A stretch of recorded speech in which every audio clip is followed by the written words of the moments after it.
Olá pessoal, mais um Opinião Sincera aqui nesse canal e desta vez vocês vão escutar a minha opinião sobre este amplificador fabricado lá pela Gradiente no final dos anos 70, no início dos anos 80.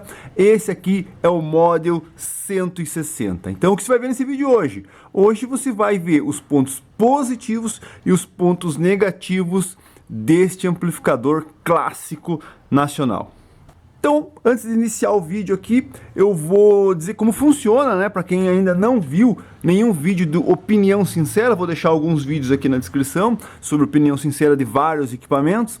Bom, aqui a gente não vai ligar o equipamento. Se você quer ver esse equipamento funcionando, tocando, eu vou deixar outros vídeos aqui na descrição. E aí você vai ver ele funcionando, alguns detalhes e tudo mais sobre esse amplificador. Então aqui nesse vídeo, a gente não liga o equipamento, ok? E também nesse vídeo eu não vou entrar muito em detalhes com relação às funções desse aparelho. Se eu já fiz, vou deixar na descrição. Se eu não fiz, inscreva-se no canal, ative o sininho, que eu provavelmente vou fazer um vídeo de demonstração do equipamento. E daí nesse vídeo sim, eu vou comentar todas as funções, mostrar a parte traseira, a parte frontal, a parte interna e tudo mais desse amplificador. Opinião sincera do Model 160. Normalmente eu faço pontos positivos e negativos, se é que esse equipamento tem algum ponto negativo. Mas vamos lá. Bom, é um equipamento, né, que dispensa comentários com relação à qualidade de áudio, qualidade de som desse equipamento.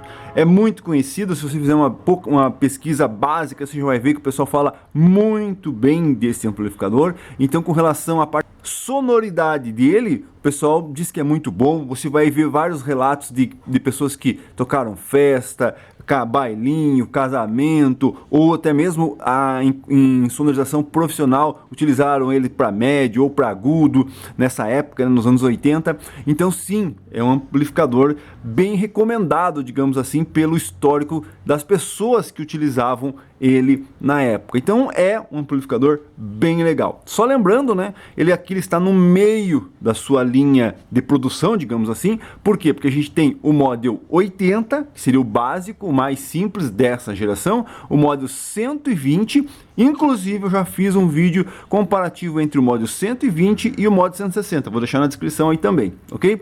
E aí, depois dele, a gente só vai ter o 360, que é um outro nível de amplificador. Então esse aqui, basicamente, os que são concorrentes dele lá é o 120, o 160, aqui esse equipamento, e o Model 80. O 360 já é um outro nível de equipamento. Então vamos lá, vamos aos pontos positivos deste amplificador. Primeiro, ele tem dois monitores. Como assim, César? Dois monitores? Ele tem duas conexões para tape deck, ou para uma câmera de eco, ou para um equalizador. Tudo que precise entrar e sair do aparelho, né? Então você está ligando um equipamento nele e depois retirando dele e voltando para esse equipamento para poder fazer uma gravação, ou para equalizar, ou para fazer um eco, ou qualquer coisa assim. Então você tem duas conexões monitor, tape monitor, que é um ponto positivo, porque a maioria ou alguns equipamentos, se eu não me engano os mais abaixo dele, só tem uma conexão monitor, tá? Então, você ter duas conexões monitor, no caso da época, o pessoal falava, não, é duas conexões para tape deck, né? Que era o que era utilizado na época nas conexões monitor. Então, você tem duas conexões monitor, e isso é um ponto positivo. Segundo ponto positivo deste amplificador, você tem a separação pré-power. Como assim? Você pode utilizar ele só como amplificador? Não, tá? Não é assim. Muitos equipamentos têm essa separação pré-power. Então você tem uma conexão pré e uma conexão power. Esse equipamento não é assim, tá? Eu justamente fiz isso para diferenciar, digamos, um 246 que você consegue ter pré-power desse equipamento aqui. E qual é a diferença? A diferença é que esse equipamento ele tem uma saída de pré-amplificador. Então você pode utilizar ele como pré-amplificador ou sair dele, no caso, e pré-amplificar, digamos, uma H2 que eu tenho aqui. Então você pode usar todos os recursos desse amplificador em cima de um amplificador de potência. Mas ao contrário do 246, como eu disse, você não consegue usar só a potência dele, né? Ele só tem a saída pré, mas não tem essa entrada power, que seria para mim usar só o amplificador dele e eliminar o pré-amplificador. Isso não dá para fazer nesse equipamento, mas é um ponto positivo sim ele ter a saída para você poder pré-amplificar um outro amplificador e usar o amplificador dele também, dependendo do jeito que você utilizar aí. Mais um ponto positivo. Outro ponto positivo é você ter a regulagem tripla de tonalidade. Então você tem aqui graves, médios e agudos. Ao contrário do anterior a ele, o 120, que eu já fiz o comparativo, deixei aqui na descrição, você só tem graves e agudos. Aqui não, aqui você tem a tal da tonalidade tripla. Então você consegue fazer uma regulagem, né, de graves, médios e agudos. E isso sim é um ponto positivo desse amplificador. Outro ponto positivo, que hoje em dia talvez assim não seria uma coisa muito utilizada, mas era uma opção, né? Seria um chamariz para esse tipo de amplificador. Alguns amplificadores da época tinham essa conexão, que é a conexão microfone. Então você tem aqui mic. Além do auxiliar, do tuner do fono, que é normal, você tem o microfone, tá? Digamos, nessa época, nos anos 80, as pessoas tinham um pouco esse negócio de cantar junto com a música, ou fazer uma gravação falando, né? Muita gente gravava em tape de rolo, em tape deck normal, falando, cantando ou discursando. Você ainda encontra muita fita, né? Fita de rolo, fita cassete gravada lá nos anos 80 do pessoal falando, comentando ou alguma coisa assim. E aí você poderia usar a conexão microfone dele e pré-amplificar essa conexão microfone, ao contrário de ligar direto no gravador. Então sim, é um ponto positivo, tá? Mas muitos equipamentos têm essa funcionalidade aí, essa função microfone, ok? Outro ponto positivo, no caso, bonito, né? Realmente, se muita gente vai falar assim pra mim, que é um ponto negativo que eu vou falar aqui, existem outros amplificadores mais bonitos, mas se você comparar com qualquer coisa feita nova hoje, equipamento moderno, por mais que ele não tenha LED, luz, iluminação, não tem nada disso, é um equipamento bonito, né? Esse aço escovado, os botões anodizados, o acabamento aqui com acrílico no botão do volume, as chaves cromadas aqui, isso é sim um equipamento bem bonito. Outro ponto positivo, né, que eu já comentei no início aí, é um bom equipamento. Sim, é um bom equipamento. Graves fortes, firmes, o agudo, o pessoal elogia muito esse equipamento por causa dos agudos dele e tudo mais, tanto é que eu falei que o pessoal usava aí para agudo em sonorização profissional. Então é um equipamento que tem uma sonoridade bem típica dos anos 80, né? Que é aquela tonalidade assim pesada, graves pesados, agudos puxados, né? Para quem gosta do equipamento flat, pode usar ele flat normalmente, mas para quem gosta de um som um pouco mais pesado, né? Tem uma caixa com pouca resposta, pode usar esse amplificador perfeitamente, que ele vai dar um som bem legal. E uma outra ponto positivo dele aqui, que é básico, mas é um ponto positivo, você tem vários equipamentos concorrentes que não tem esse ponto positivo, que é o que? Você tem 3 tomadas AC. Muitos equipamentos nem tomada AC para você poder utilizar ele como fonte. Então, digamos aqui, a partir do momento que eu ligo ele, eu aciono os equipamentos que estão ligados a ele, os tapes, o auxiliar, o toca-discos, tudo nessas conexões AC que ele tem lá atrás. Como eu disse, tem muitos equipamentos que tem uma ou 2 no máximo, ou alguns que nem tem, e esse aqui tem 3 tomadas para você poder ligar os seus equipamentos, comparáveis até a pré-amplificadores, equipamentos específicos para você utilizar a ligação deles. Então ele é comparável a esse tipo de amplificador. Exemplo, né? Se você pegar outros equipamentos top, tem 2 conexões, mas esse aqui tem 3. Isso é bem legal. Mas e aí, ele pode ter algum ponto negativo? Olha, eu me esforcei bastante para tentar encontrar algum ponto negativo, ok? E os pontos negativos desse equipamento aqui são mais pela idade, né? De peças que com a idade acabam dando problema ou alguma coisa assim. São pontos negativos bem, como é que eu posso dizer assim? Bem simples. Como eu disse, me esforcei para encontrar alguma coisa. Então vamos lá, primeiro ponto negativo é ele não ter nenhum tipo de VU. Só que tem que entender que nessa época, né, essa série, você vê o Mod 80, o 120, o 160, só o top de linha, que era o 360, que tinha uma sequência de LEDs aí. Os outros equipamentos já não tinham, né? Os dos anos 70, se eu não me engano, só o Pro 1200 tinha VU, o SQ 1400 que tinha 4 VUs, né? E depois dessa geração aqui, que é a geração Mod 126, é o 76, o 86, o 126, 166, 246, 366, aí praticamente todos têm ou um VU ou um LED, né, de aparência.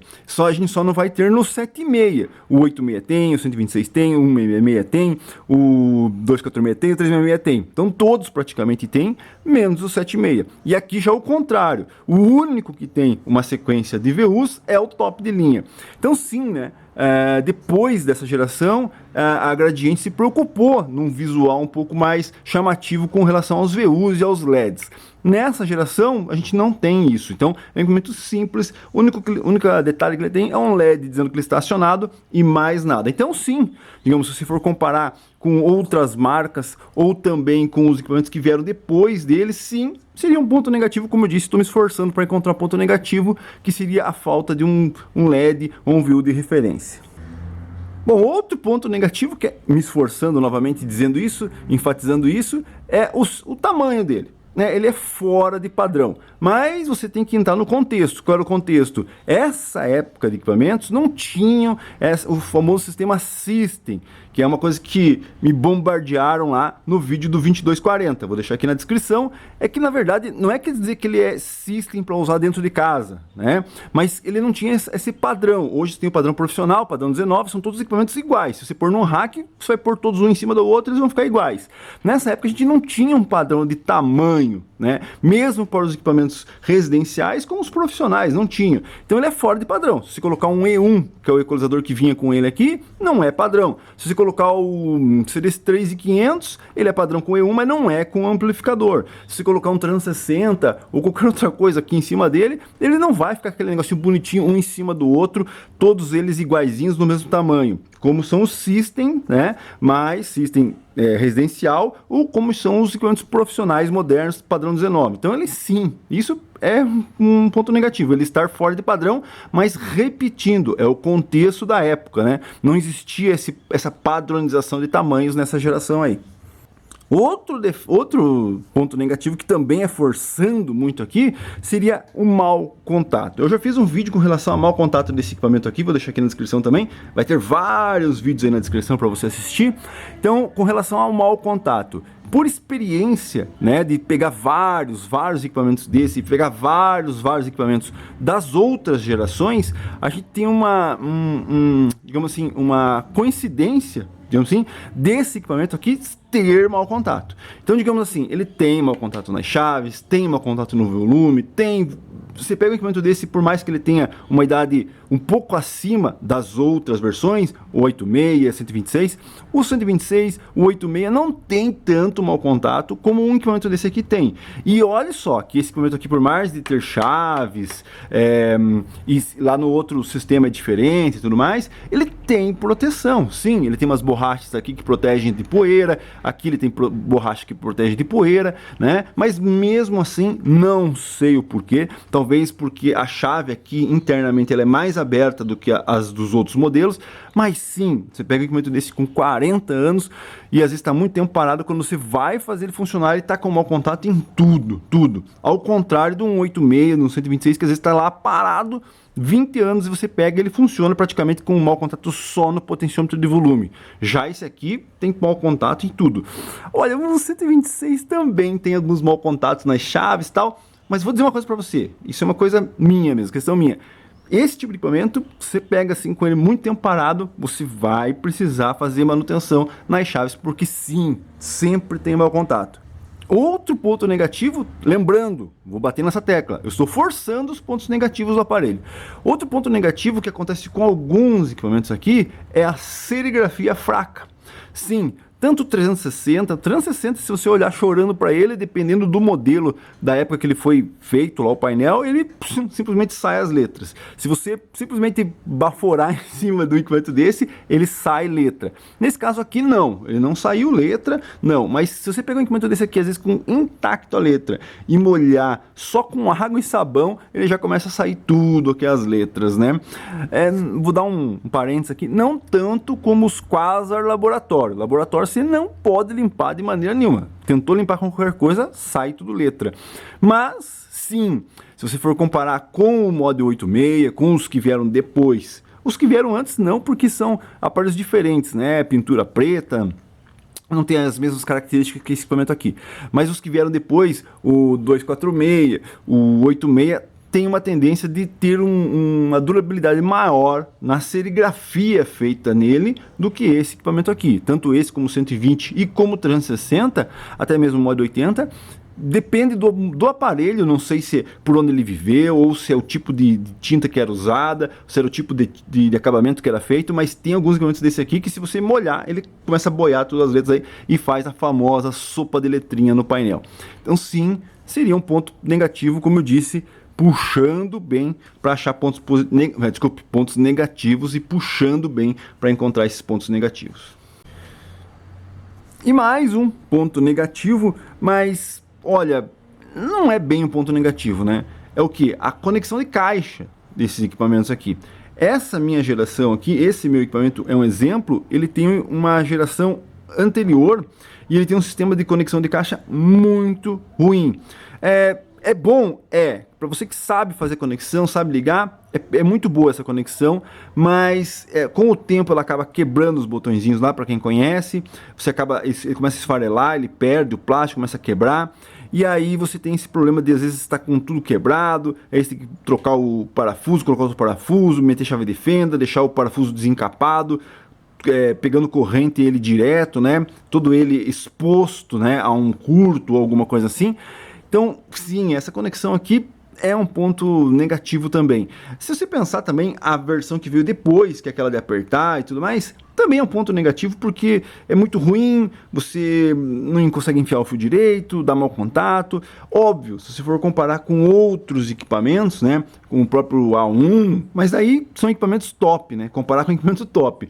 Mas quando a gente tem acesso a outros equipamentos, aos equipamentos que têm uma conexão mais apropriada, digamos assim, para esse tipo de equipamento, você percebe que essas conexões que vinham nessa geração são ruins mesmo, mas tá no limite, né? É aceitável. Então é isso. Aqui é a minha opinião sincera sobre o Mod 160. Se você discorda ou concorda ou conhece algum outro ponto positivo ou algum outro ponto negativo com relação a esse equipamento, só lembrando, eu falo aqui num geral, tá? Num usuário comum, né? Não aquela pessoa que quer saber a parte técnica.